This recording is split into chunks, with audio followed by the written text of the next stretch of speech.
Welcome to Blyton Park, where we've brought together two iconic Japanese rear-wheel drive sports cars for Evo's latest track battle. On my right, the familiar shape of Toyota's GT86 with some TRD tweaks, and on my left, the unmistakable shape of Mazda's MX-5, which has been turbocharged by tuning experts BBR. Both cars are very similar in concept and very close on price, but I suspect there's going to be quite a difference in their relative performance.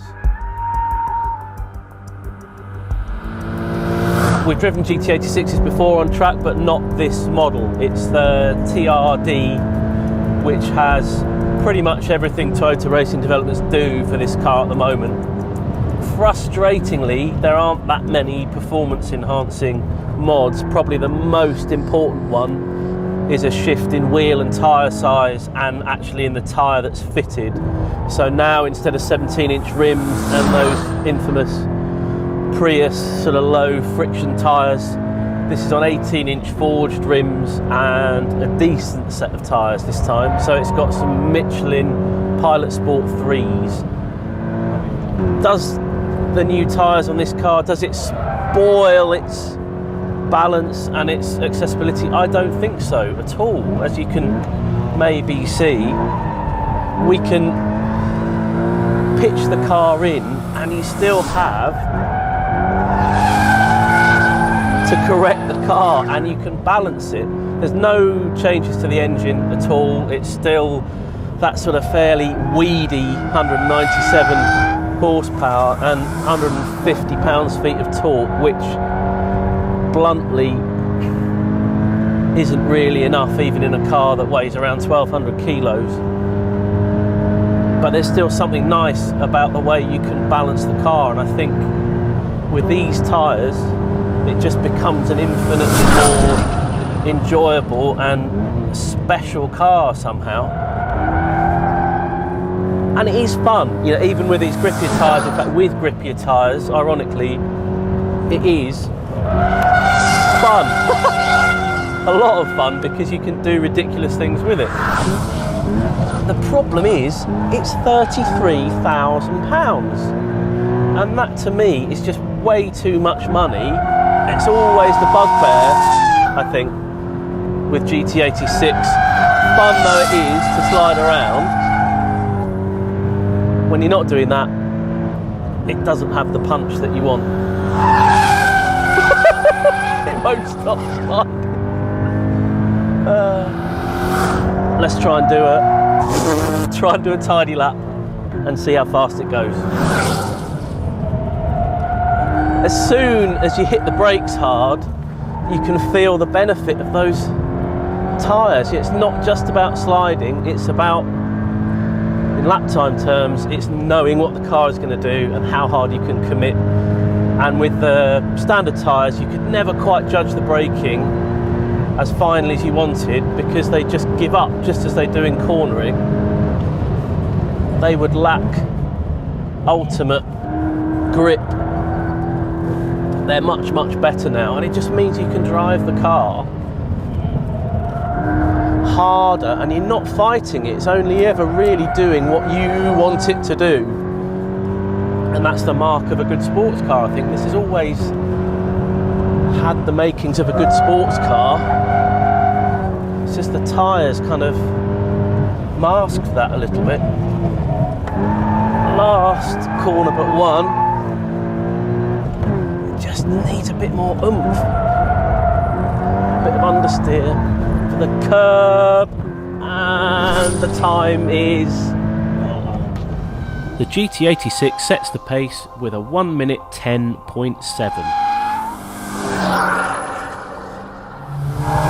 Right, we've swapped from the Toyota and we've gone to the MX-5, and it's been a long time since I've driven Mazda's little sports car, and it's a really overlooked car. I think we've become so obsessed with the GT86 and the BRZ, you kind of forget that this car's rear-wheel drive. It's under 1,200 kilos.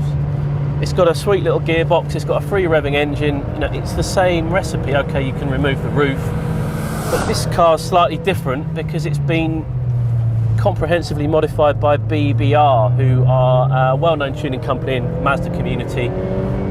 So it's 270 horsepower They've been through the suspension, it's got Coney dampers and their own springs because they're not happy with the springs that the aftermarket provide. It's got exhaust, it's got better tyres, different wheels.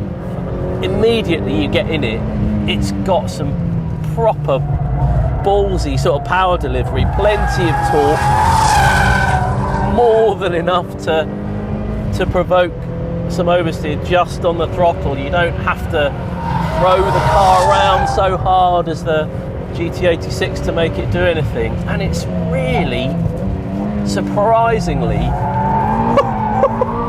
aggressive and a fast little car that really loves to slide around. It's perhaps a bit too lively actually, particularly under braking, but there's no question you can have an absolute blast in this thing. Really can't beat a small light car, rear wheel drive, and this much power. Okay, so we know the MX-5 is more than the equal of the GT86 for raw fun. Let's see what it can do outright lap time. So try and be neat and tidy. I suspect it's going to be quite tricky with this car just because it wants to oversteer, and it's got so much more power and torque to balance. You have to be quicker with your inputs and maybe busier with the car, but it's pretty together. That this big boost in power and torque hasn't ruined the car and completely overwhelmed it, although the brakes perhaps a little bit soft at the end of the straight. Try and get through here. See, that's what you can't do with the GT86, is balance the car on the throttle. It tends to be more of a momentum oversteer car. It's fourth gear. Last couple of corners. Try and find some traction. Last corner. Come on, over the line now. As suspected, the significantly more powerful but no more expensive Mazda MX-5 betters the GT86, crossing the line in an impressive 1 minute 8.9, nearly 2 seconds clear of the Toyota. Better tyres definitely reveal the true capabilities of the GT86's chassis, but still it's no match for the raw pace and wild excitement of BBR's fabulous MX-5.